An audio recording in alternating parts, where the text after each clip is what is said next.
welcome. Hey, y'all. Happy Saturday. Happy Saturday. Happy Saturday. So you do not need to blame PLD for this. This is absolutely a blame DJR moment because this is not a call to action show unless there are technical difficulties going on. And for some reason, my audio is being a little punk. And even for that intro song, Kelsey, I didn't even hear it. You didn't hear that either? I didn't hear it. So it's something weird with my computer. I had to go. Anyways, it doesn't matter. Hi, welcome, y'all. We're here. We are breaking down a match. I am here. It's me. It's your girl, Danie Joy, hanging out with my favorite people. Miss Kelsey Kirkland. Hey, girl, how you doing? Hi, I'm so excited to break down this match with you guys. I feel like we have a very wide array of opinions on things, so this is going to be an interesting conversation. I'm excited. Yeah. That's right. We got the opposite end of the call to action spectrum. It is the one, the only President Belford. That's me. It's me. I'm back. I'm here. I know you guys missed my amazing analysis of all things Schmoedown. I'm here. We're gonna blame the Schmoedown. That's whose fault it is for these technical difficulties, but also we're going to blame Paul because Paul's terrible and an awful human being and we hate him. So yeah, but I'm ready. I'm excited to break down the first ever digital teams match in the history of the Schmoedown. Big occasion. Woo! Let's do it. Tis correct. It's been amazing watching what they've done with this new season. The name, The New Era, is a very fitting name. We did not expect it to go in the direction that it did, but it is definitely a new era. And today's match, this match, is a new era in the Schmoedown. Like Billy said, this is the first time that they've done a teams format digitally. So that's pretty interesting in my opinion. I really, really liked the way that they did that. How did you all feel about this new teams format? Kelsey? Yeah, I was really interested when Christian tweeted however many weeks ago what that was. Like, I think we figured out how to do a teams match. I'm like, that's great, but how are you going to do it? I'm really curious to see. And I think they figured out a great solution. It's definitely similar enough to a studio match where we're not like completely thrown off, but yet it seems to work. So I'm pleasantly surprised. I like it as well. What about you, Bill? I like it. I'm a big fan of it. I mean, anything to get more Schmoedown, any way we can get Schmoedown. There were definitely some things that they did that I'm just like, why did you need to do that? Why would you do that? But you know, it worked out, and it definitely also provided some new wrinkles to the game, which keeps it fresh and keeps it interesting, and also the fact that we can still get Schmoedown in 2020. I'm all about it. So absolutely, and it's a brand new game. This is the first time that we've seen it. This did not air live, right? This was a Patreon exclusive first. Yep, but it wasn't live. It was pre-taped, right? I can't remember. I think it was live. No, it was live. It was live. Okay. Okay. Also, with that live, yeah. Yep. Yeah. With that being on the live, Christian says at one point to make sure not to write your answers in the chat. So it was definitely live. Okay, cool. Then yes, you are correct. So with that, it's a live game. So sometimes during live matches, and it's the first time you're doing something, you're going to have hiccups on the air. So I think we saw a couple of them, nothing too big, nothing too crazy. But we did see just a couple of hiccups, and I'm super excited to get into it. So before we really bring up the match and talk about the match, I want to talk about these teams. We have two wonderful teams. Let me bring up this picture real quick. We have two wonderful teams here, Final Exam, Swag's Final Exam, and the Burning Droogs Deep 13. These are all seasoned players at this point already, so they know how to play the game. They know how to play in teams. I love all four of them individually, as characters, as people. But I want to know, Bill, how are you feeling about these teams? This is the greatest display of beards in the history of the Schmoedown. Minus Paul Oyama. He definitely should have come out with like a fake beard. It would have been great. Oh, because it would have been so obvious because that kid can't grow facial hair to save his life. It's also like we're still learning about the delinquent character.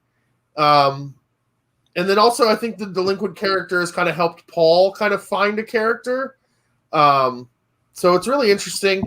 They're like the new hot thing coming into this match. They're the new, like, it seems like every season or every so often we get like a new team that everyone jumps on that bandwagon and think that they're the next greatest thing ever before they even get a chance to really like play some matches. That's this team now. But Deep 13 is coming off a huge win coming into this match. So, I mean, I think they had the momentum heading into it. So exciting to see this matchup. Very exciting for this matchup.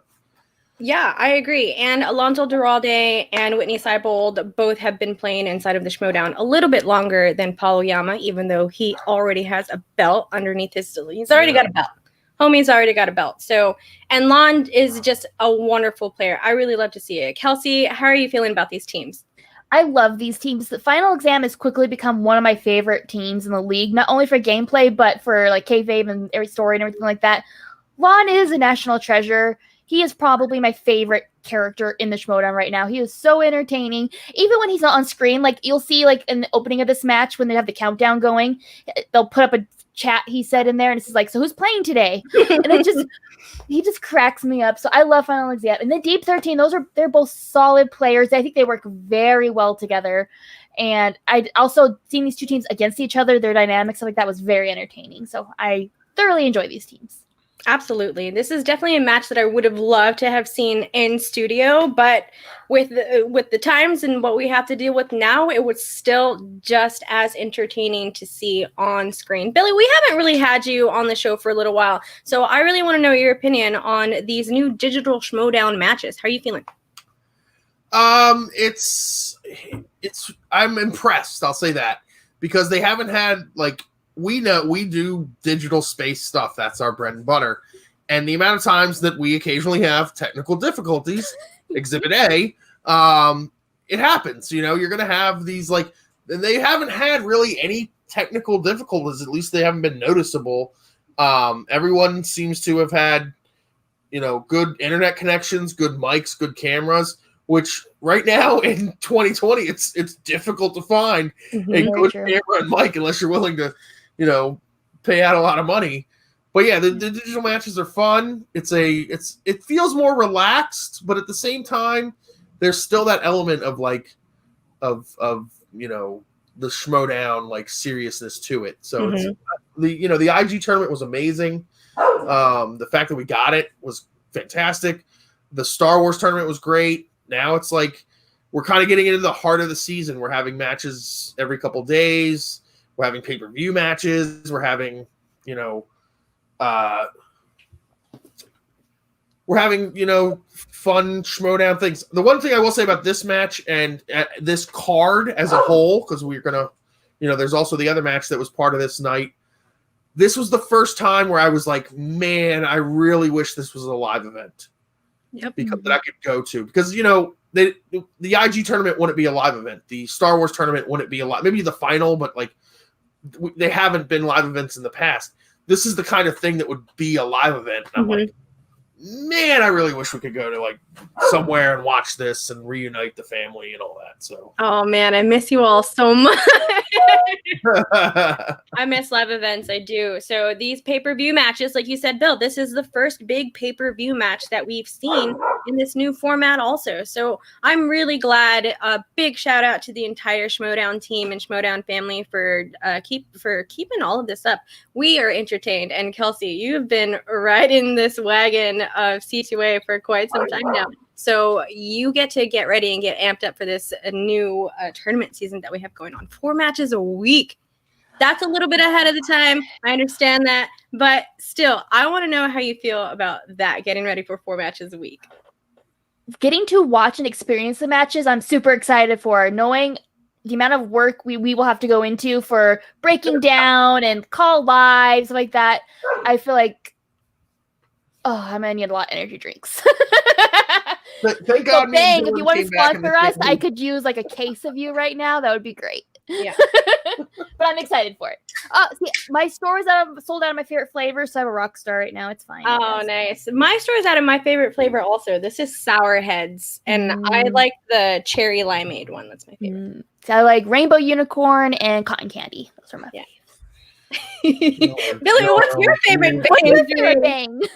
My favorite is black coffee. It's from wherever I can get it. That's There my you go. favorite energy drink. That's it. There you go. Well, before we get into this match, normally what we used to do whenever we were doing reactions, we used to do predictions, and we can't really predict this because also, heads up, y'all, spoiler alert for the match. That's super obvious. It's a match breakdown, you should know. But if you have not seen this whole card, which aired on the Schmoedown YouTube page yesterday, you can go ahead and go check that out first. Come back here. This is going to be in 2 separate videos for each of those matches. This video is going to be the Deep 13 Deep 13 final exam breakdown. And then in a couple of hours, you're going to hang out with a few more of us, and we're going to do the Broca Irwin breakdown. But go watch that first, then come back and check this out. But you do bringing up the Pride is actually a good point, because that was the stipulation for this match that we learned was that the winner of this match would then go on to play the Pride at a future, now past, pay-per-view. We're in this weird time loop. What is time? Time is a construct. What hasn't happened yet? That's part of the constant brain struggle that a lot of us have to deal with, because a lot of us in the Schmoedown community watched the match that aired yesterday. So I know that a lot of that is still kind of fresh in our minds. This is a match that most of us saw last week, but we still like to follow public guidelines. So we don't like to talk about matches until they go out in the public. Anything that's behind a paywall, we won't talk about it until after the paywall. Funny thing really quickly about that, Late to the Party actually sent out a tweet to Jake about how a long time ago they put a back in my day little gift to it, and because there really was this huge thing about spoilers, like you would get in so much trouble if you spoiled it.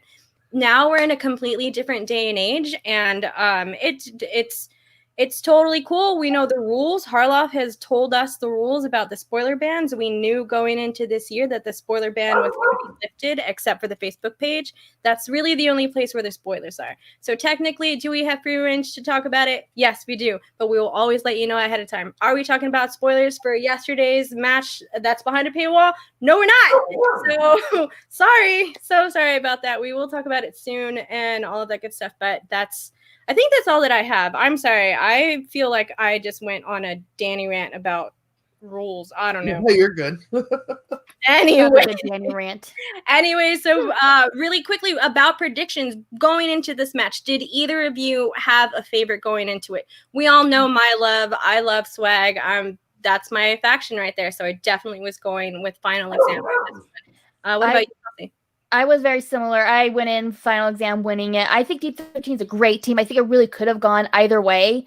But I just, like I said, I'm super team Lawn right now. So I'm just like, final exam, you got this. And yeah, so that's who I was cheering on when we got in. I think heading into the match, I was kind of like split down the middle. There was like, because final exam is still a new team. Do they really know each other's strengths and weaknesses yet? But at the same point, Deep 13's won some matches, but some of them have kind of been handed to them where people didn't know their strengths and weaknesses and gave them the match. So it's also like, how much do we know about either of these teams? How much do their managers know about it? I gave a slight nod, I think, to Final Exam because Paul Oyama's a former champion, and that's really like I felt might be the difference makers that Oyama has that ability to just kind of pull things out of nowhere. But again, this is also was this his first match since Spectacular? Or they had another match earlier? Yeah, they played earlier this year. Okay, right. Yeah. And he's playing IT as well, so he's had a few matches to kind of distance himself from that Spectacular. Bummer. Wow. What a bummer. It was spectacular. I mean, whoa. My heart still hurts from that. Also, I don't like Swag, so there's that. Well, you can. I'm gonna are you out of here, Billy? Get that checked out if it's dripping. Oh man, this is not C2A After Dark, so I'm not gonna get into that. I was gonna say something too. Okay, so round one. we're also not gonna like play the entire match or anything like that. We do kind of want to talk about certain points that happen. So round one, coming into this next season, into season 7, we knew that they were going to reuse different questions. I didn't see any questions that I've heard before, but we do know that the round one format was going to seem, for most people that have watched the Schmoedown before, round one was going to seem a little bit easier. So that's kind of what's been happening. Not what's been happening, I'm sorry. So that's the format for round one. Round one, 1 point questions. It is what it is. So it's usually expected for players of this caliber to go through and clean sweep. Not every round one is going to be a clean sweep, but most players that we've seen that are notable will give a clean sweep with it. So anyways, Kelsey, how did you feel about round one? Round one, both teams were super impressive in round one. I definitely think it's pretty consistent with the live matches, live studio matches. I feel like even though we're doing them virtually and things like that, it's still got the same stakes. It still feels the same. I feel like, honestly, I can see the whiteboards and stuff better the way it is right now. So I just feel like I can see spellings and things like that, which I do pay attention to a little bit and things like that. Ooh. So, I think it was solid round one. It was very good. I like that. I do like the idea of being able to see the whiteboards a little bit clearer. Mm-hmm. I'd never really had thought about it like that, but yeah, that really does make sense. What about you, Bill? I have the hardest time seeing the whiteboards. I don't know what it is, but maybe wants to be the opposite. I couldn't see Lon's whiteboard at all. Like every time maybe it was because he was holding it up kind of quickly or something like that, but for the most part, Paul's is easy to see because he's kind of in the more I feel like he has better lighting in where he's at than a lot of the other competitors. But yeah, round one, it's this in the new era. We have a new era of round one where if you're not getting 6, 7 questions right, you can almost lose the match. You're not going to lose it, but it's going to be a struggle to win it.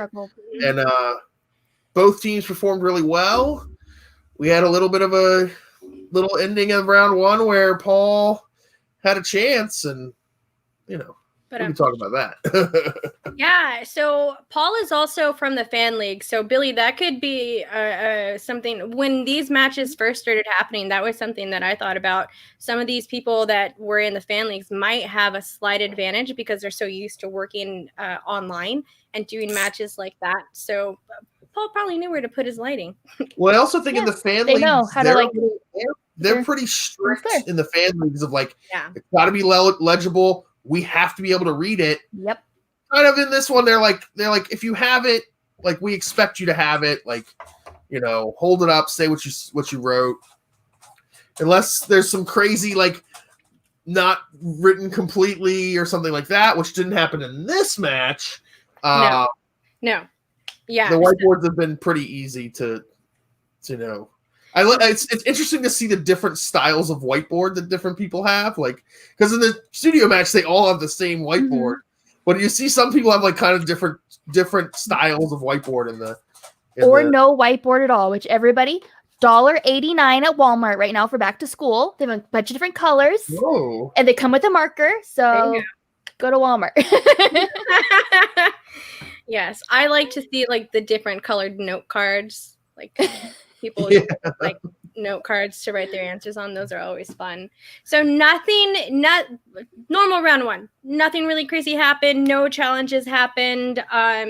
Hit or misses on some things that were a little bit surprising, especially with Paul Oyama missing that last question to not get the perfect round. Almost had a perfect round, missed that last question, and I'm going to let Kelsey bring up the clip right now so we can watch that.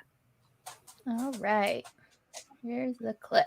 We move on to the final category in round number one. This is in the world of animated movies. Could be drawn, could be by hand or on a computer. Your question: which Lord of the Rings actor provides the voice of a penguin named Mumble in Happy Feet? Penguin named what? It broke up a little bit. The penguin's name is Mumble. And the movie is Mumble. Happy Feet. Mumble. Mumble's You're name. not supposed to Real get quick, if Kelsey. you're a quarterback in the NFL. And Thank you so much. So when I first heard this question, I knew it instantly because I know this movie. I remember this movie. Kelsey, did you know it? I did not. I saw it once as a kid, never again. So Billy, did you know it? This movie is a cartoon, I believe, and cartoons are trash. So So before we went live, we did have a conversation about animated movies, and apparently I'm the only one who watches animated movies.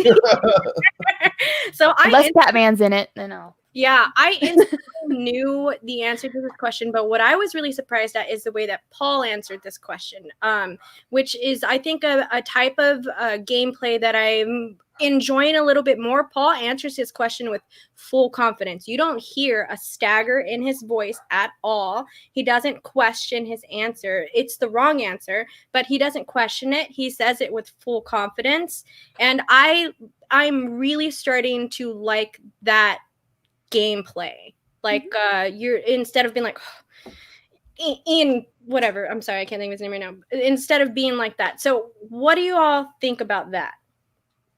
Billy? like I think I feel like he's learned kind of like and matured as a player, especially coming off of last year where it was kind of like he did know all the answers and it was like he never really had to like not pretend, but like posture as if he knew an answer when he didn't until Spectacular, and then he kind of fell apart. So I think it's a strategy. It's a strategy of I'm going to come out, I'm going to say the answer that I feel is correct. Also, I think he might have thought that that's the answer. Like I think he didn't know the answer, but he thought this is my best guess, and my best guess might be right, so I'm going to say it like as if it's the right answer. Yeah. But also, he goes first. He reveals his answer first. Mm-hmm. So I think if he had revealed his answer after everyone else had revealed his answer, maybe he doesn't come out with the confident, answer. I can see that totally. What about you, Kelsey? I agree with Alex in the chat. Paul found his confidence again through the teams. I feel like that. I feel like their dynamic together has really kind of like helped him reestablish his character's personality and things like that. I think it does show with how he answers questions and things like that. It's given him like, he's like, he knows, he has that in the back of his mind. He's like, if I have it wrong, I know Lime might have it right because we bounce each other out well. And so it just kind of gives that extra boost of confidence when you answer, if that makes sense. Cool. All right. Well, let's see. Interestingly, real quick, somebody in the chat said Paul had one bad game at a live event. I don't think his confidence was lost that much. Actually, Paul had two bad games at two different live events because he should have lost to Jeff Snyder at a live event and played terribly, and then played equally bad against Ben Bateman and got destroyed. So, I mean, I think there was some confidence issues. And I actually talked to Paul inside Scoop after, those live events, and he had some confidence issues, When you go from answering everything correctly to kind of not at all, there's going to be an issue. You wonder, did I have it? Do I not have it anymore? And I think maybe it's fake it till you make it. That's why he's answering these questions with as much confidence as possible so that he, regains some of that confidence. Yeah. Well, to touch on that real quick, Billy, this was just kind of a saying that was around whenever I was growing up. Sometimes you just need a punch in the face. Like sometimes you just need to get punched in the face just to understand that sometimes you just can't run your mouth the way that you think that you can. Someone just needs to give you a good little. So I think that that's what happened with Paul. He got punched in the face, and now he's coming back into this game with that type of confidence and more being more assured of himself. I think being more assured of himself. Anyways, yes. Yeah. Blech. Words. Kelsey, let's see that reveal. Also, real quick, I just noticed Mark's name is Tad Hamilton, and that makes me laugh because that When a Date with Tad Hamilton, I love that movie. That movie might as well be a cartoon because it is trash. Got Topher Grace in it.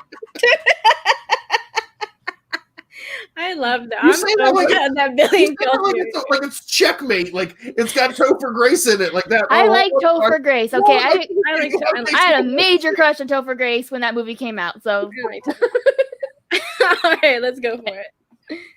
And 5, 4, 3, 2, 1. Hands down, Paul, for the perfect round. Ian McKellen. It's incorrect. Whitney? Elijah Wood. Yes. Lon? Yep, Elijah Wood. Yes. And Alonzo? Elijah Wood. Okay, Oh, yeah, so you we really- see the score now There you go go. to 14 to 13. I like that Paul immediately knows as soon as they say it's wrong, he immediately knows what the right answer is because Mhm. obviously because there's really only two choices. Yeah. I mean, come on. It was a good leading question, I think, in a good way, not in a bad way at all. Like, I think it was a good leading question for it because there were a lot of big superstars inside of Lord of the Rings that really anyone could have played it. And I feel like giving that answer is kind of the shot in the dark answer because maybe someone of this caliber who has done voice acting before would have been inside of this silly movie from the early 2000s. Mhm. That's my opinion on that. Yeah. Yeah. Oh, but also really quickly so the idea of Paul missing this question, I've always felt like Paul's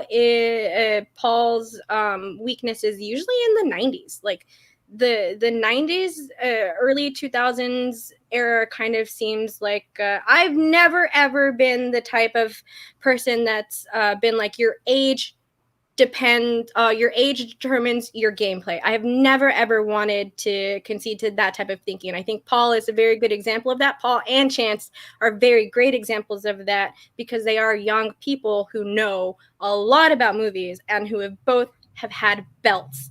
So I've never been the type of person that's always agreed that your age matters in this game. But it's certain times when Paul misses questions that I'm like, is that just because that wasn't around you when you were younger or anything like that? So those are things like that. Do you all feel like age matters in the game at all? I think yes and no. For classic movies or hits or like movies that made an impact in that time period, it doesn't. People go back and watch those movies. They become favorites or cult classics and things. They go back and watch them. For movies like Happy Feet, where if you weren't 12 or less when it came out and super excited that it came out and loving it, you may not go revisit it when you're in your early 20s and 30s. So, like I said, I think it just depends on the movie, really. I think it depends on how you were raised because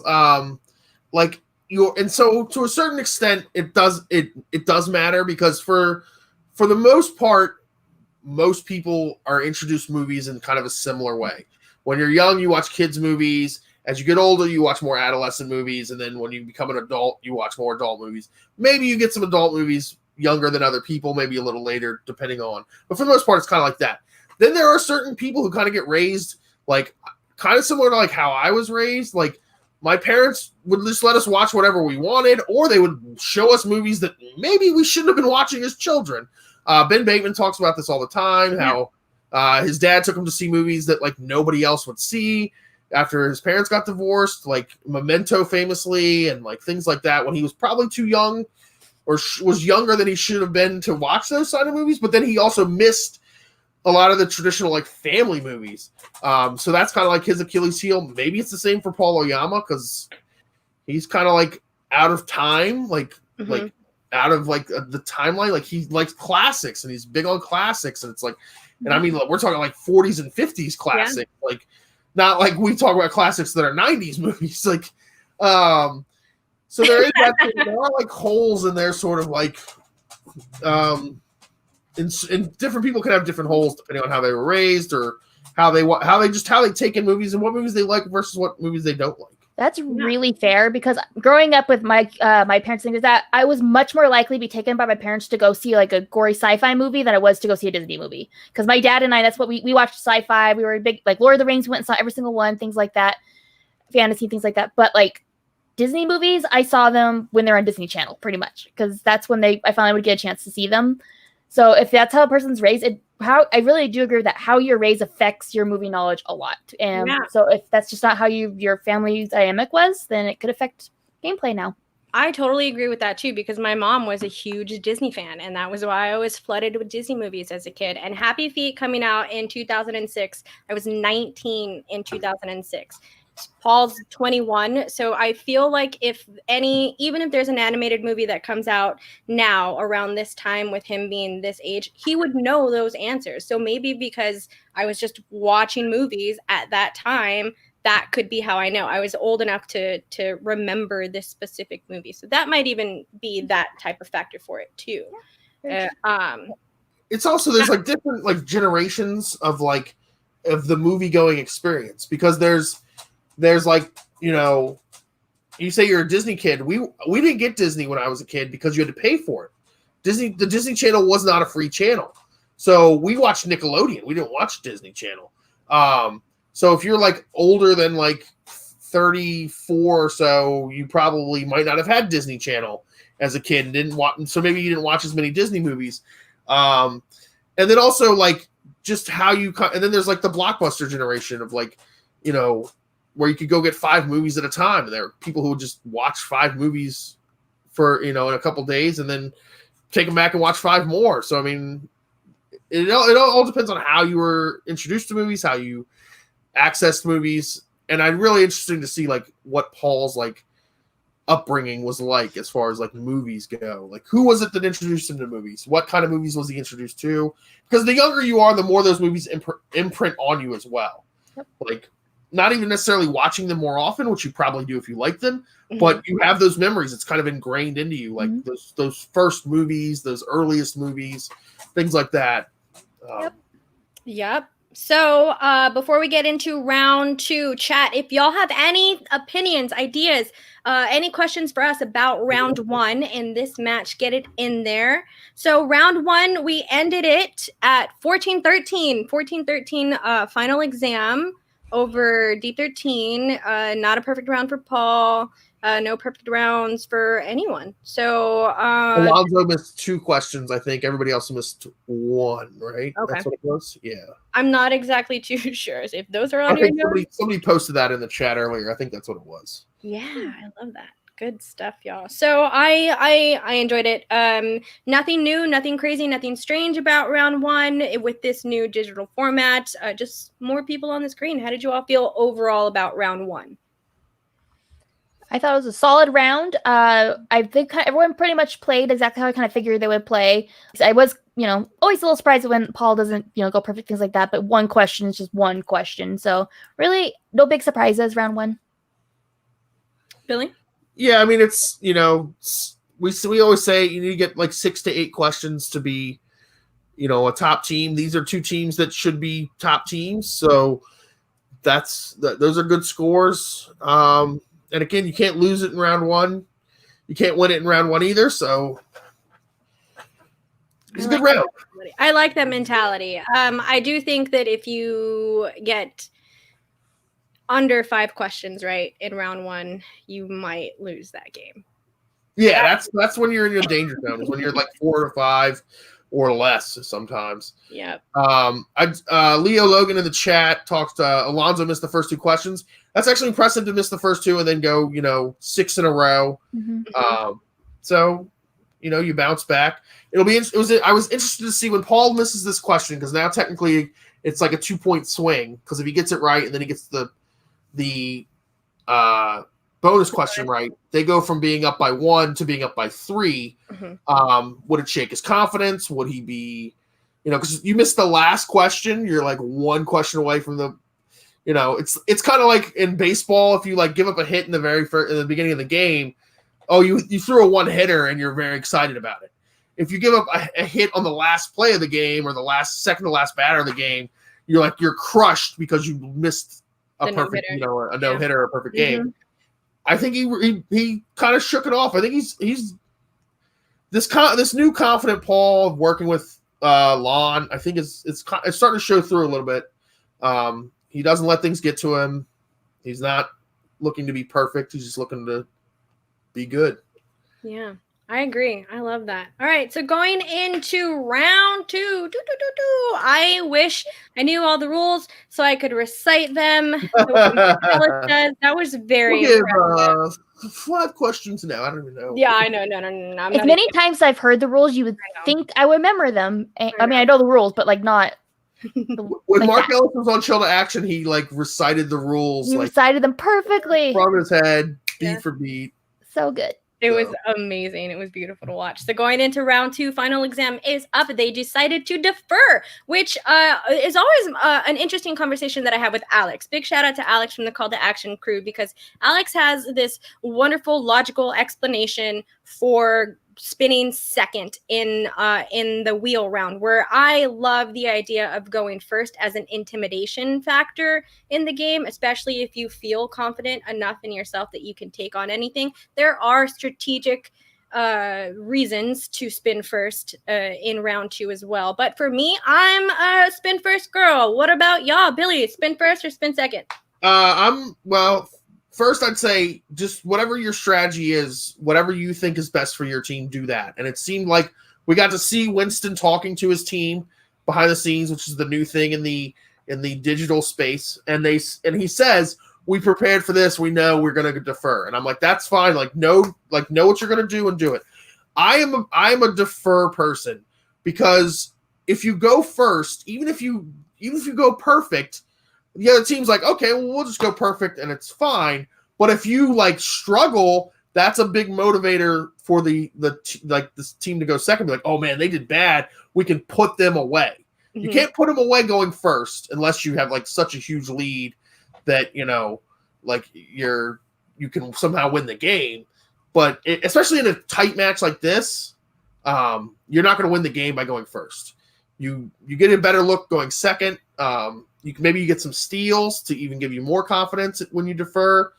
But again, it doesn't matter. Whatever your strategy is, stick with your strategy. I like teams that have a strategy and stick with it. The Patriots always did things the same way every match. Team Action said, we like to play from behind. They're gonna do the same thing every time. The Shire Wolves always went first. So whatever works for your team, do that. Yeah. What about you, Kelsey? I've always been a do it first and get it over with kind of person. In school, okay, who wants to read to the class first? I'll do it first because then I'm done and I don't have to worry about it the rest of the day. So I'm just this is do it. I would always go first. Kelsey's motto in life is let's just do it. Let's just do it. It covers so many areas of our life. It does. It's very universal. It works for everything. I'm sorry I laughed that hard. I'm so sorry. All right. So Deep 13 spins first. Also, really quickly. So this is a new era as well for Ken Knapsack. Ken Knapsack, this is his first official match as manager for the Burning Droogs. And like Billy said earlier, we get to watch them talk, and we got to watch Ken kind of do his promo and watch him talk to his team and all of that stuff. I want to know how you all feel about being able to get this little bit behind the scenes feeling. Billy. The first time that we saw it, I was kind of oh, this is kind of interesting. Then you realize that you're not really going to get anything some amazing piece of knowledge from it or anything like that. It's kind of you guys are doing great. Oh yeah, keep doing what you're doing. Or hey, we're sucking, but let's do better. So it's not really I don't know. It's kind of it's fun to see, but it's the kitschiness of it wears off kind of quickly for me. I'm just I don't really care what they have to say. Just spin the wheel. Let's go. What about you, Kelsey? I feel overall it doesn't impact the game that much, especially with gameplay and things like that. But I do feel it's a good little insight on manager styles. Okay, this is how this person works with that player. This is what this kind of player needs to hear to move on, things like that. So I think that's cool. Plus, it's an excuse to get to see the managers more. Mm-hmm. An excuse to see Shannon and Winston and Gucci and everybody more. I'm going to be happy with. So it's a benefit in my opinion. At least getting more manager time. It's pretty cool. Yeah. I do like it for that reason as well, for being able to have a platform for these personalities to show their personalities on it, as opposed to just kind of in studio matches where we just kind of see them chit chat a little bit. We can actually see how these managers are confiding with their players in it. So I do like that we get to see it a lot. There are some times where it can feel a little bit annoying because I want the match to kind of get on with, and it seems like they're just still arguing and bickering at each other. And sometimes that is where it's I want to watch the match, but sometimes it's really fun. So I will say this, I'm a little upset that Ken's the manager. Love Ken, but the greatest man alive, Brandon Hanna, should be the manager of the Burning Groove. He's so hot. I mean, he's my best friend. He should definitely be the manager. I mean, come on, you can't go wrong with my boy. Agree to disagree.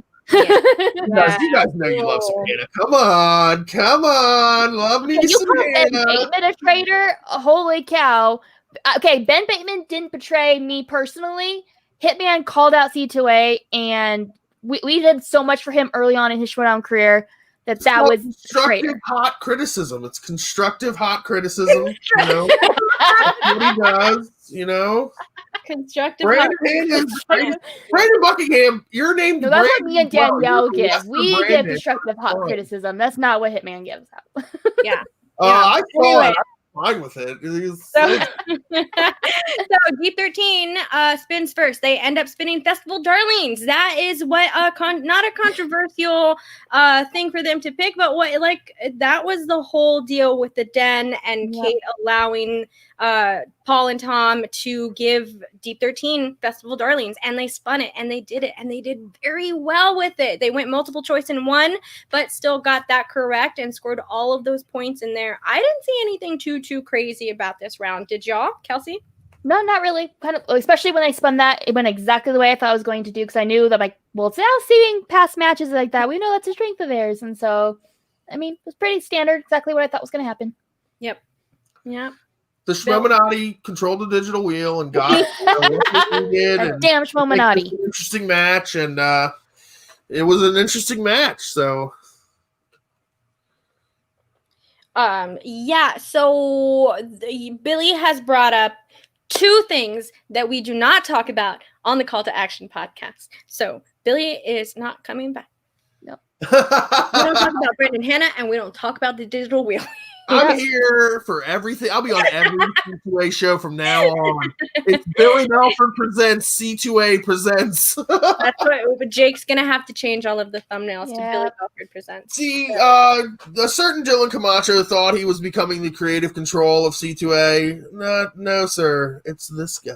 I think Danielle and I need to plan a coup. Sounds like a coup is coming. I know it's gonna be. So going into final exams spin for round 2, there was a little bit of a weird hitch between it, because this is the first time that we've had the teams format, and this particularly, this and round 3 were places that we knew were going to be difficult to watch, because these are where teams usually defer privately to each other.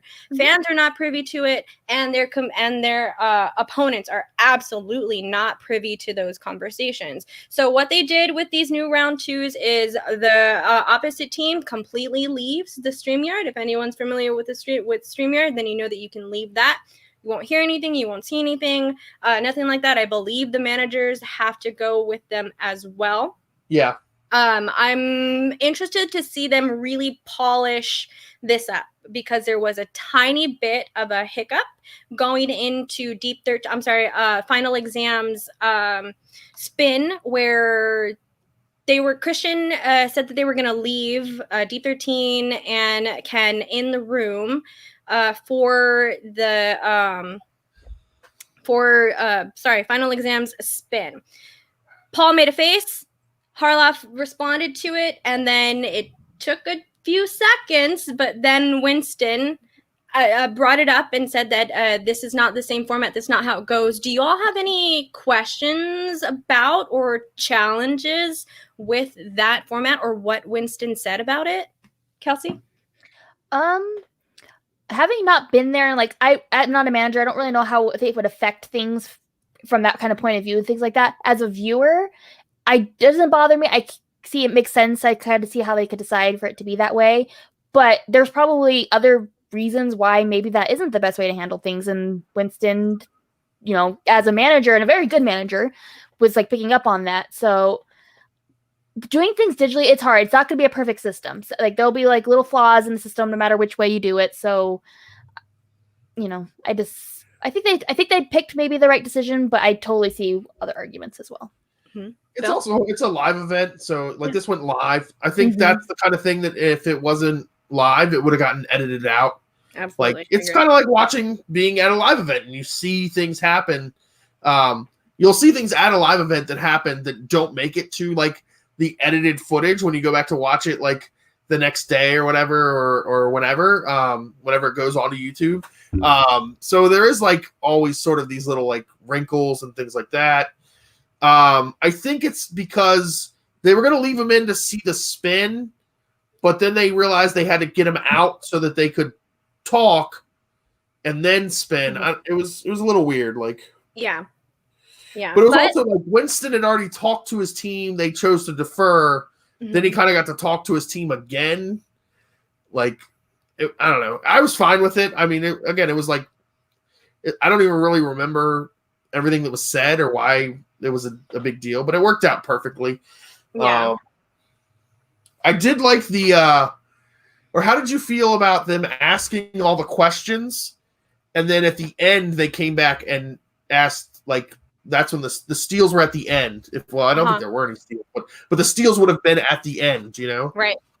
Because there were no steals available from either team for this round. So we didn't get to see that in this specific match, but we did get to see that format in yesterday's match, which we won't spoil, but I don't believe that that's a spoiler towards it at all. But Billy, you're completely correct. That's how they'll do it. So any steals, they'll wait until the end to ask the other team for it. I think they wait on it. I believe. I kind of wish they weren't doing that. I wish they would just bring the person back in, ask them the question so they could steal it right then. Because getting a steal in the middle of someone else's round 2 is a big deal. It's a big thing. Like, and I also think yesterday they didn't. I think yesterday they stole as it went, not at the end of the round.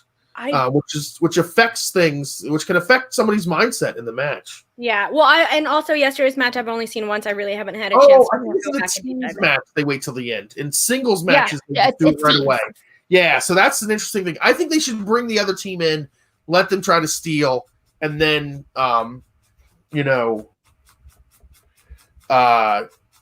then move on. You know? Yeah. I get what they're trying to do, but I think it's another one of those like little wrinkles of being on a video as opposed to being in a studio. Yeah, I think that's what's really, really neat about being able to watch it live like that for the first time. I think a lot of us are invested in it and enjoy knowing some of these like background things, like how some things are done technical wise inside of the Schmoedown. So I am glad that we got to see it. I am interested in seeing them polish it, but I think for the most part, like where the bones are for this thing, I think it works out fine. And I'm really glad that they found a format for teams matches. I was really, really worried that we weren't going to get teams matches for 2020, and I'm so glad that they figured it out.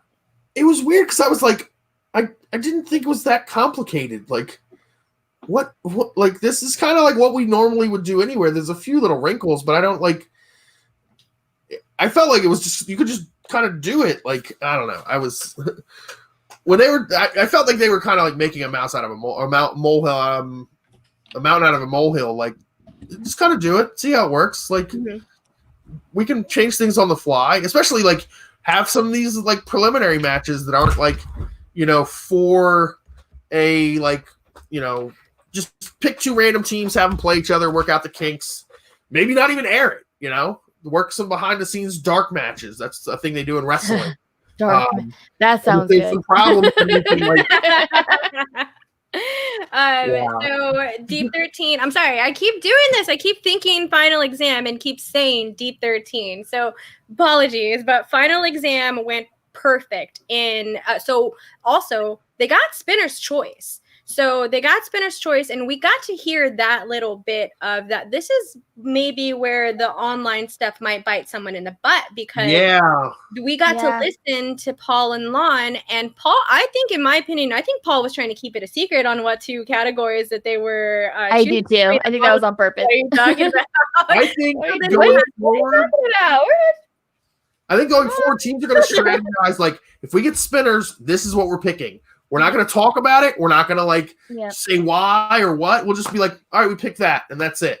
Maybe like make it seem like it's an arbitrary thing, but like, I mean, Yeah, we kind of really. know, like, at this point what their strengths are and where they might lean on wheels. Yeah, speaking of strengths and weaknesses and teammates and stuff like that, we are going to bring on another member of the Call to Action crew. Speaking of weaknesses, Speaking Speaking of of weaknesses. It's me. It's PLD. Just for you, Belford. I'll say it just for you. How I'm are you? surprised your face isn't covered in chocolate cake right now. Well, that's why I'm not on. I had to go wash it off real quick because it was delicious chocolate cake. Let me tell Yeah, you. Put your pants back on after you watch that, or Oh no, pants weren't even on to begin with. What are you talking about? Come on. Are we supposed to be wearing pants? There's no pants here. This is the no pants party. Paul doesn't wear pants around chocolate cake. That's what I'm saying. I don't wear pants.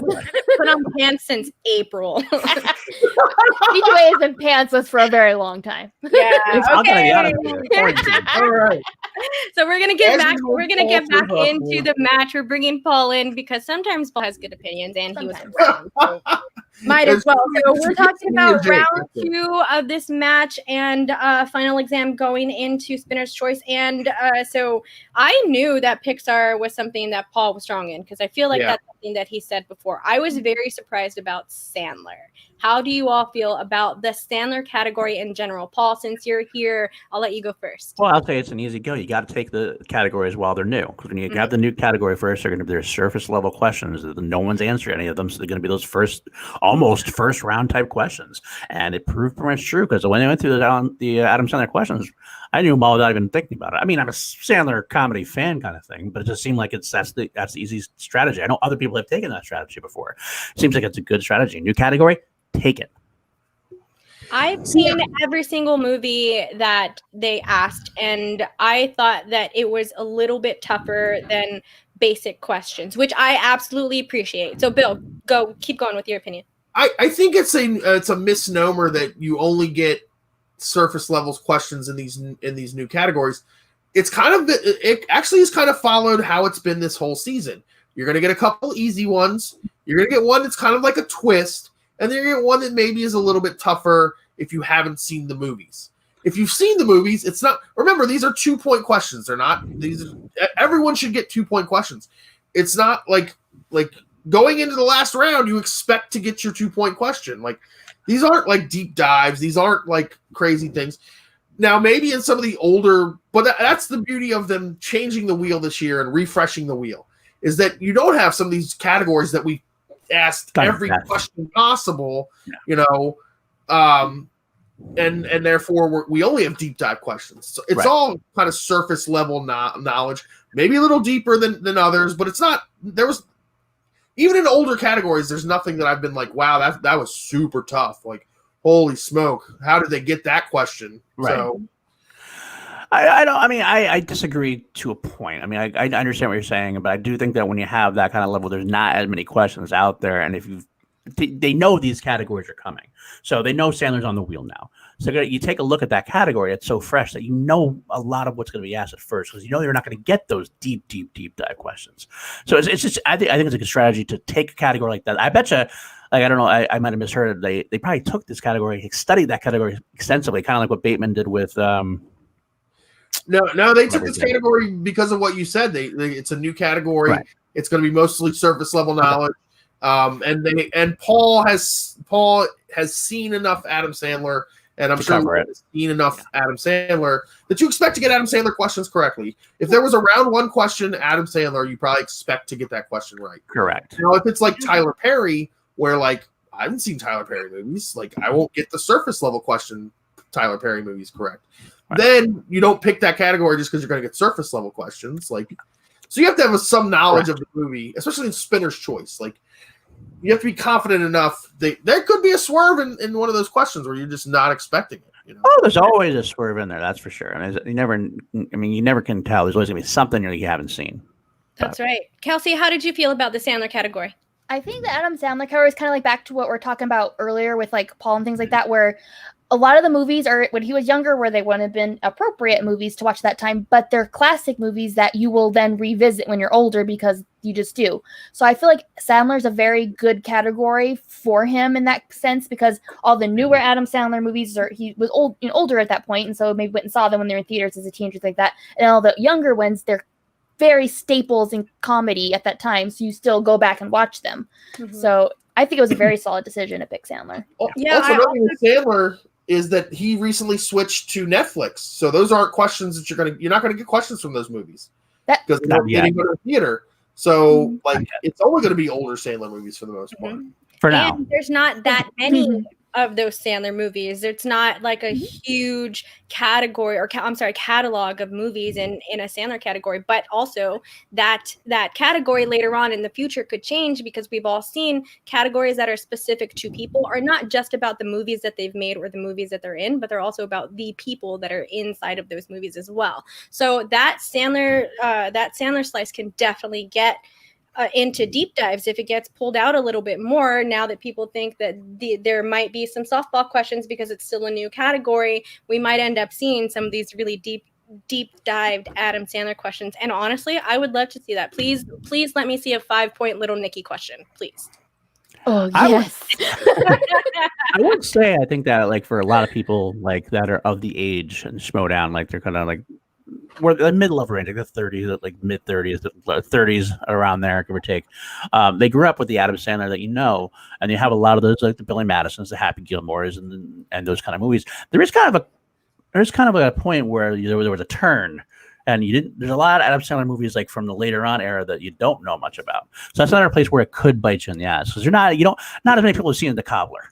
You know what I mean? That kind of thing. Like, it's not one of those ones that like Happy Gilmore. A lot of people have in the Schmoedown, I'm sure, have watched multiple times and probably could quote Shooter McGavin and do all that kind of stuff. But The Cobbler, it's like, oh yeah, he was kind of in that movie. Right. So like, They had there was a match that had a question about The Cobbler, wasn't there? There was a message. Yes, there was a question about The Yeah. Cobbler at one point. I don't think it was in the Adam Sandler category. I think it just happened to be a Okay. Cobbler And question. Alex is right. We did get an actual Little Nicky question. We that did, that's we true. forgot about. She put it in the chat. There was a big challenge shout about out it to too, it. right? It was about it was Yeah, a father. that was, yes. Oh my gosh, I can't. So thank you so much for Alex. We'd be without Alex. Okay, so before we wrap up round 2, chat, if you have anything to say about round 2, let us know. Y'all, just your overall thoughts about round 2, Kelsey. I think was very solid round for both teams. They both clearly got a category they were very strong in. So I think round 1 and round 2 really didn't per se affect the outcome of the game all that much. It really, it's the next round we're going to talk about the kind of Yeah, absolutely. What about you, Paul? Round 2. I concur with what Kelsey said. Basically, round 2 is what we expected from these two teams. They did well with the picks, and these guys, your teams are going to do well with round 2s, generally speaking, unless they get a very hard category. But you don't expect them like they're not going to hit or miss. They pretty much know a lot, so you pretty much expect they're going to have decent round 2s, and they did, and they went on to the third round, and that's what the make or break. What about you, Bill? We got the round 2 we expected, especially when one team spun the category they probably would have picked if they got Spinner's Choice, and the other team spun Spinner's Choice. Like, these two teams should have gone perfect based on the categories that they got. And it sets up, the round 3, and we're in this situation where both teams have scored a lot of points. It's going to come down to the end. Whitney Seibold has been in this situation so many times. So many times. Really quickly, a big shout out to Brandon Buckingham in the chat. Thank you for saying this because this also is something that I wanted to point out because, like I said earlier, it's a new format. We've seen it. I love the final answer part of it because it allows the teams to confer, say answers out loud without having to worry if that's going to be the answer that they chose. And it makes it a lot easier for the judges to understand and hear the actual answer. So this is what our answer is. Yeah. Harvey Keitel, final answer. Very importantly, it's not prompted by the judges. It's not them saying an It's just a answer rule. and the judge saying, "Is that your final answer?" It's Right. no. It's you have to say your answer and say final answer, and that locks it in. Yeah. So I I agree. kind of wish they would do that in all categories now. I wish that would just be a thing because so then you don't have that problem with the judges. Or is that your final answer? It's just you got to say final answer or something like that. I Well, would I will like say them in round to keep 1 this- I would Not like round them one. to keep this Not round 1, as but something. No. I would like them to keep this as something. That way, when they go back in studio, we get these big old lights. Dun dun dun dun. Is that your final answer? Final Round 2. answer. I like that for round 2. I think round 2 is perfect. Round 1, obviously, you don't need it, but round 2 works well. Yeah, I do too. I like the final answer, and I'm glad that you all agree with that. On the And we've final- also had issues in the past where one team member will say an answer, and then the other team member will either correct him or extend the answer. Famously, we had Empire, and then someone saying Strikes Empire Strikes Back. So it is like okay, this is my final answer. This is the one you take. Right. The thing. Yeah. I love that. Okay, so going into round 3. Ding, ding, ding. Oh, going into round 2, 26-24. Yes, always. 26-24. Final exam, deep 13. So final exam is still up there, 2 points, getting a perfect round in round 2. So going into round 3, final exam gets to choose first because they're ahead. They chose 4, 8, 15, and deep 13 decided to Price is Right them and went 5, 9, 16. I love the banter between Lon. Lon's character is really funny, and I think that his character with these group of competitors was really fun and interesting to see. I'm a big fan of numbers. I've already asked every single one of you all about your numbers and what numbers you all choose for this. Do any of you have a specific number picking strategy at all ever? Billy? Not even a little bit. Not even a little bit. Don't care either way. Nope. What about you, Paul? Pretty much the same. I started going the whole 1, 2, 3 because I mean at some point it doesn't matter what you do. You get into this whole superstitious head thing, and then like then you're gonna like kick yourself in the teeth for like, oh, I picked 7, and god damn it was whatever classics. You know, I mean it's just 1, 2, 3. You're gonna get what you're gonna get. Yeah. What about you, Kel? I'd probably alternate my kids' birthdays or some combination thereof. Yeah. Here's a question for you guys, real fast. Do you think that they, like, when they prepare the numbers, do you think they strategically prepare them, like, behind the scenes? Or do you think they just randomly generate numbers and randomly assign them to topics? So a long time ago, I used to write down, I used to listen to the matches, and every round 2 or every round 3, I would write the numbers and write down what category it was. And for a few of the first times that I did that, all of the categories were the same. Category 1 was always Disney. That was how I always remembered that.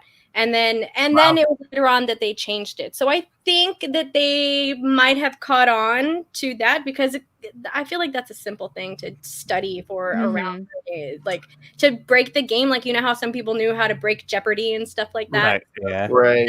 That's I'm sure that there's a people way smarter than you me. don't think that Ben Bateman has hired like a team of people to kind of crack that code at this point? Brandon Buckingham said it would be a real heel move to take the numbers of someone who picks the same one every time. And as Jake pointed out, it's been done before. Mm-hmm. There are people who know what numbers other people like to take and take those numbers. Yep. And I think that's where that strategy falls on you. That's kind of funny. That could be the thing. Oh my gosh, that would be hilarious. So the numbers. That's it that I have on the numbers. Round 3 for me. I don't necessarily have anything. I will say for a Deep 13 obviously went first. Whitney chose the 2010s category. I knew that answer, and I was very surprised that Whitney did not know that answer. Do you all remember the question? Mm-mm. So the question was I can't remember the question word for word, but basically who plays the lead character in the Grand Budapest Hotel? Oh, yes. Oh, I didn't know that one. I haven't seen that. But the Grand Budapest Hotel was the answer. Grand Budapest Hotel was the answer. The question was who Ray Fiennes plays the lead character who does this and which movie? It was like it added a plot point and everything. I forget what it was exactly, but I was surprised that he didn't know there. Yeah, it was about him. I'm sorry, Paul. It was about him getting arrested, and the only way that I knew that was from watching Watch Mojo top 10 videos about random movies. You know what I mean? That's the only way that I knew that plot point. So, Kelsey, you didn't know that answer? Nope. Paul, no idea. I did. Billy? Yeah, I did that one too. Yeah. So I that one was really interesting to me. Do you all have anything about the numbers or anything about round 3 in general? Billy? Again, it's Whitney Seibold's bugaboo, round 3. Yeah. You know, sometimes things just don't go his way when it comes to being in round 3. Whether he's ahead or behind, it doesn't matter. Like, there's just. I agree. That's exactly what I almost feel like if you asked that question in round 1, round 2, or afterwards, or just sitting around a coffee table, he would have known the answer. But because it was in round 3, that's why he got screwed up. I wonder if Janish has like a list of like who has the highest point average in their losses, who have like at least 4 losses, because Whitney is 0-2 in singles and 5-5 in teams. It always seems to be at 32 points or something like that. Always really high points. That he's been on, and he's 5-5 is crazy. It is weird. It's bizarre. Yep. Anything else about Kelsey? Kelsey, sorry. No, you're fine. For round 3, really, it was kind of pretty much what they've said, where I thought this is where it's gonna make or break the match, and then poor Whitney, and like round 3 is just like not. He's got a really unlucky streak with it, and he just when the points are this high, at this point you're like, oh, maybe they're gonna pull the win, it's gonna be awesome, and then it didn't happen, and so it's a bummer. But like I said, it ended up the way I thought it was going to. I thought Final Exam was gonna pull the win, so kind of expected. Well, it's an interesting question there, considering how long it's been at he should have been more about his JTEs and everything else.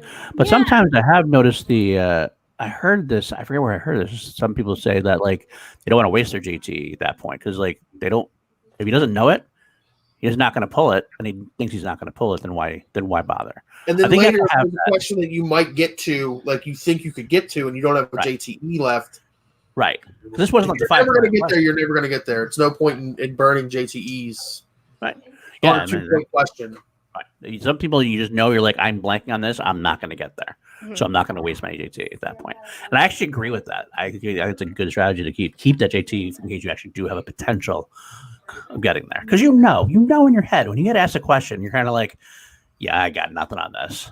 And sometimes you're kind of like, I can picture it in my head, and those ones you JT for. Yep. Alex in the chat talking about how Whitney's been on a championship level team before with Bibbs. Yeah, but even then they had bad luck because they lost to Late to the Party in the first round of the Ultimate Schmoedown. And again, it was like 34-32 or 33-31 or something crazy like that. So there's something. I feel like there's just certain players who I don't know, maybe if it's like it's an investment thing, like how truly invested are they in the Schmoedown? Something about round 3 when you got to dig out a 5-pointer or you got to dig out a question you don't know you don't immediately know the answer to. Sometimes things just don't go certain players' ways. I mean, like we talked about players who last week on Call Live, like players that have on the paper should be amazing that just somehow it doesn't come together for them. And Whitney's definitely one of those players. So maybe even Alonzo Duralde is also one of those players because, him and Matt actually should have been great together, and they never really were. So I don't know. Whoop. We lost Paul. It's okay. And the show is immediately better. The show just our ratings just skyrocketed. Look, we got 25 new viewers instantly. Oh, now they're all gone. Oh, yeah. Now they're all gone. They all went away. Okay, so going into the second question, Alonso has to that answers an Angelina Jolie question right, and then it shoots back to Final Exam. And this was one that was kind of that I noticed. It might not be anything, but it was just something that I noticed. It didn't sound like when the category first came up that I didn't write down, my bad. For the round 2 question. It sounded like Paul wanted to take the round 2 and have Blonde take the round 3, or the second question. Yeah, thank you. 2-pointer, and then Lon taking the 3-pointer. That's just kind of how I got it, and I feel like if they would have done that, because it looked like Paul did know the answer to the 2-pointer, but he did not know the answer to the 3-pointer. And it looked like Lon did know the answer to the 3-pointer. I don't think that it would have made the difference in the match. They wouldn't have won either way with that 3-point, right? They would have still been 1 behind. Is that correct? They wouldn't have won if they hit both their 2 and their 3. They win the match without hitting even having to go to their 5 because then they get the 5 points. So yeah, they would have won the match. Yeah. Yep. And then, so they did not answer their 5-point question, though, right? Did they? Right, yeah. right. I can't remember. I'm so sorry.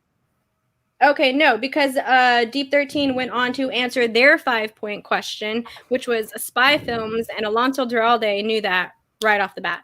Right. Yeah, yeah. All right. Well, Does anyone have anything else to say about that round 3? What was final exams 5-point question? I can't remember that. That is the part that I did not get to. They hit their 5 to win, right? So that's impressive. That's always a good thing. That's usually what separates like championship level teams from like just good teams. Yeah. It's the ability, because eventually you're going to have to hit 5-pointers to win matches. There's just too many good teams that can put up these numbers, and so good teams can get to that point. Great teams hit the 5. That was what it was. Yes, thank you. And Yeah. And that was something, because this is where it's fun to listen to the teams confer, because I was in such a panic listening to these guys go back and forth. It's not, this is 40. It's Not 40. 40. This is 40 is one of my favorite movies of all time. And Knocked Up, I watched probably 20 times while I was pregnant with my daughter because I was on bed rest. And I'm like, I'm going to watch a pregnancy movie. Yeah. And so like, I know those movies back, so I'm just like dying. I'm like, no. No. Yeah. Wait, quick question. You just had a baby and gone through pregnancy, and you wanted to watch a pregnancy movie? No, while I was pregnant. I was still pregnant. Okay. I was on bed rest. So you were on bed rest you were pregnant. So I watched 9 months often. I just watched all the pregnancy movies, and I knew Knocked Up as well. Yeah. So that really was a great 5-pointer. I'm sorry, Paul. Go finish your thought. No, that's fine. It was nothing. I can't understand that myself. I would want to get out of the situation if I was. I don't want to think I would escape everything but pregnancy at that point. If I was. Prisoners don't watch prison movies. No, watch jail block movies. No clue. So answering that 5-point question was definitely a good one. That was definitely a lot of fun to watch. It's one of those situations where I absolutely love being able to see what they were doing. Did anyone else have a slight panic attack watching that last question, Billy? Yes. It's crazy because we get to see this. We get to hear them conferring, which is this I love. That like players conferring together. I'm not high on the manager talk, pep talk in between rounds. I don't really care about that. In a question, 2 people conversing with each other is fantastic. I agree. But then we would have seen, like, imagine if we had this the whole time where they had like a camera on him. We would have seen Drew Guy say Giancarlo Esposito, and then watched Ben Bateman say Giancarlo Stanton, which would have made it even better. Billy has talked about 3 things that we don't mention on the podcast at this point. We're absolutely never coming back again. Oh, that is oh my gosh, goodness glaciers, that was a lot of fun. I definitely agree with everything that all of y'all are saying. Kelsey, did you have a panic attack about that 5-point question? Yes, like I was just like dying because like I've seen both those movies. This is 40, like so it's one of my top 10 probably favorite movies of all time, so I've seen it 50 times. I'm like, it's not that one. Like they finally got it in the end, but I was very agitated. Yep. And then that is the match. That is it. Final Exam takes the match over Deep 13. Big loss for the Droogs. Big loss for the Droogs in points. How are y'all feeling point-wise about the Droogs, Paul? Well, first, I just want to say really quickly, I love seeing how excited Poyama is getting every time they win now. Like he never like last year didn't seem to show as much emotion going through. He was doing his heel thing, his thing. Like his heart is on his sleeve more and more. He just gets more and more like really psyched every time. And I'm loving watching it. I love it too. This is a better character for Oyama than last year's. Like I'm a cool guy. 1000%. Fun. Like clearly, everyone knows that Paul Oyama loves the Schmoedown. Like he loves. So his like last year where he was like indifferent. I when just he would don't win, care. kind of walk away, trying to be cool. Didn't buy it. So this whole like being excited, like Paul said, is great, and then also trying to motivate Lon. it's such a great juxtaposition of Paul Oyama, who clearly loves everything about the Schmoedown and is like obsessed with the Schmoedown, partnered with a guy whose character doesn't give a crap about the Schmoedown. What are we doing? I love it. Are we a match today? When's this whole trivia thing start? When is it? You mean we have to do this again next week? Yeah. Trivia study with like the Is it over yet? Is it over yet? Yeah, so that's it for that one. Deep did it again. I've done it this entire damn stream. Final exam goes on to play the Pride. Next week it will air. It did air pay-per-view yesterday, along Yesterday, with Can't the talk about it. no, we can't talk about no spoilers or anything like along that. with the IG title match. That The was IG other title one. match. That is correct. So this match, the Deep 13 final exam match, is the first match that we have seen team format wise for this. I love this format. I'm so glad that they figured it out. I am also extremely glad about final exam. Like I said, drip drip, y'all. Let's go swag all day. So Drip, drip. definitely some big points for swag. I am a huge fan of Winston. I am also a very huge fan of Ken. So this was a bummer for me about the Droogs, but the Droogs are not doing well in points at all. And swag is crushing it at the moment. So how are you all feeling about both of these factions, Paul? Well, Droogs is kind of chaotic at this point. Obviously, they've had no real stability all year for various reasons and everything else. And you have a managerial fight between Hannah and Ken, and nobody seems to know what they're doing. Nobody seems to. If you watch Chill, Ken doesn't really know what doesn't really have much to do with it as well. He's just kind of throwing things out and seeing what sticks. So it doesn't surprise me where they are at this point. To be honest with you, I don't think they're going to be. I think they're going to have to wait till next year to really have any kind of real shot at doing much. When they have a new faction, new manager, new whole thing, probably. Swag, I got to give Winston credit. Winston, no one would have picked him. Like when you first saw Winston at the beginning of the year, and he agreed to be a manager, he seemed like he was. I'll say he seemed almost like he was clueless about it. He was like, "Got to do what? Wait, what do we do? What if the manager, do I have to do?" He had no idea. He was like, "Yeah, I'll do it, whatever." And he made some picks that were all about attitude. Like he made it this, like, I picked Josh Bakuga because he's a part of swag, because he's got the nice swag. That's why he picked people. I'm like, well, I'll see how that works for you. But And he picked him in like the 4th round. Like, right, exactly that kind of thing. It's like, really, that's what you're doing? You could have. Even Dewberry's actually probably the better player. He picked Bakuga first because of his attitude, and yet here we are. Just over the halfway point, and they are close to taking over the lead. They're at the point before yesterday. They were within 2 wins of taking over the lead in the standings. I mean, he's done quite a bit. He had ace to this thing. I mean, his players are definitely, I think, overachieving, and so you got to give him credit for that. His players are definitely doing things that you didn't think they would do, and here we are. I got to give him credit. what is he motivating them to overachieve? That's the question. Like, he does seem to have a good. You can overachieve in a negative way. I will say that he is definitely invested in his players, and I do feel like he works with his players. He also knows his limitations. He knows he doesn't know every IG question. He knows he doesn't know every Star Wars question. He knows he doesn't know every Schmoedown question. But he works on strategy. Clearly, it showed in this that they knew what they were going to do with the wheel. We're going to defer. We talked about it. Boom. There it is. As far as the Burning Droogs go, it's really crazy because in like the beginning of the season, they were like the surprise team. Everybody thought they were going to finish last. All of a sudden, they were like in 2nd place after the first few matches. Everything was looking good. Now, all of a sudden, they're back, towards the bottom of the league. But we also are in a very like transitory spot where like 1 win can move you up 3 spots, or down 1 loss and a couple other teams win and you're down 3 spots. So it's a long way to go, long season to go. We all know that if Brandon Hannah had managed this match, the Deep 13 wins the match because he's the greatest manager, the hottest manager, the sexiest manager. That's not a manager. He's my best friend, and he's great. Wow, Billy. Wow. Oh my goodness. Kelsey, how are you feeling about Winston as a manager and Ken as a manager? I love Ken as a manager. I especially love his like it's kind of like you said on Chill, like his old man Luke, just like kind of don't care sort of attitude. I'm really enjoying that for like a storyline purpose. But that you're right, that faction is kind of in chaos right now. They need to like kind of figure some stuff out before they move on, I think, for sure. And then Winston's like, we keep talking about Cinderella stories, stuff like that, but really I feel like him as a manager is one too. Like we really underestimated him coming into the season. We're like, okay, he's gonna be fun, drip drip. That's a cute thing we say with them. I like the logo, I want a shirt of it.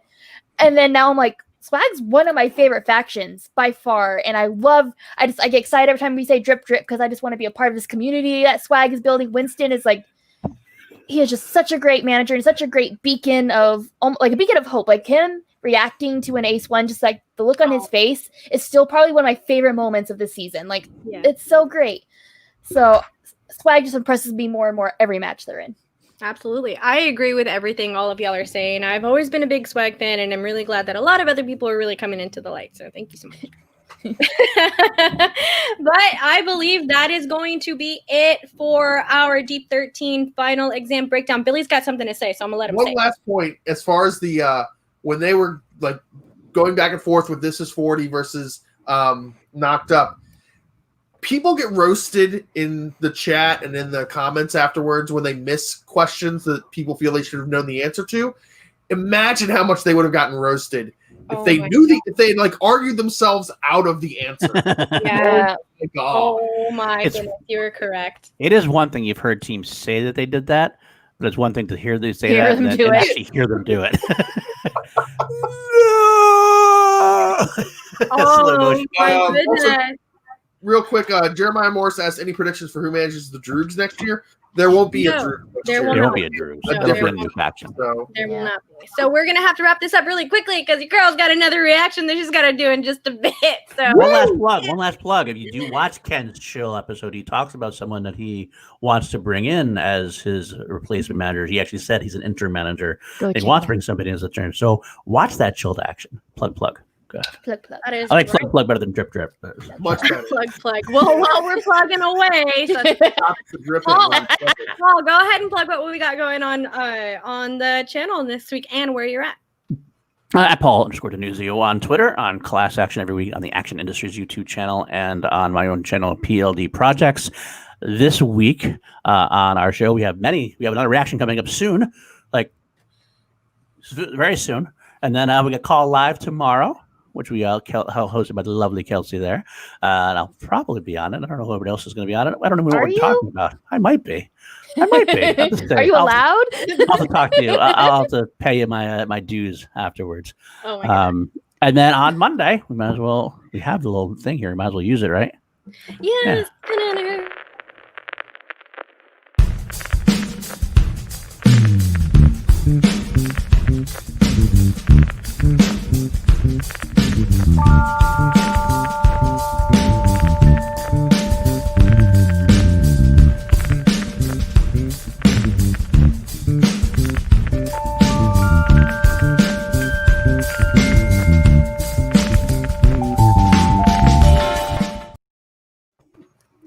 I cannot dance. I can't dance. I still can't hear it. So those are still my technical difficulties for it. Anything else, Paul? That's it for me. Yeah, Billy, where can we find you? What you got going on? You can find me at Mr. Billy Belford on Twitter, and you can find me on any damn C2A show that I want to be on because I'm in charge now. Your boy is back, but I probably won't be on very much. He'll be on whenever he wants to be on, I'm sure. Kelsey, my sweet babe, where are you at, girl? All right, you can find me at KelseyKids90 on Twitter and Instagram. Also on the Call to Action Podcast Instagram, so you can interact with me there. T-Public, we've got merch. We have masks. Wear your masks. And I'm also now on Twitch. I'm affiliated. Thank you so much for everyone who's contributed to that. It means a lot to me. You can find me at KelseyKinsGamer on Twitch. And I'm probably will be streaming later today, so I'll keep you posted on social media what time I'll start. I think I'm playing Injustice, continuing my playing of Injustice, so I will be seeing you there. Yay! And you all know me. It's your girl, Danie Joy here. You can find me on Twitter at DanieJoy, DanieEjoy. You can also find me here every Monday with my favorite co-host, Mr. Paul Denuzio, right down there, hosting Chill to Action, where we talk to Schmoedown celebrities. And we saw the plug earlier. So Mark Andrico is coming on. Billy Belford is also, actually, Billy Belford and Kelsey are all inaugural, that's not the right word, whatever, people for Chill to Action. So big shout out to them also. But in just a little bit, we are doing another breakdown of the John Roca Ethan Irwin match. Woo! And we are going to have Craig Gaynor on for that. So the Barbarian is coming in to hang out with us in just a bit. So whenever you leave this video, after you like it and after you comment on it, go and head over to that video and all of that stuff. If you have not subscribed to this channel, please subscribe to it. We're trying to get to 2K, C2A 2K coming up soon. And I think that's it. So for everyone at the Call to Action crew, thank you so much for hanging out with us. And as always, y'all, we salute you.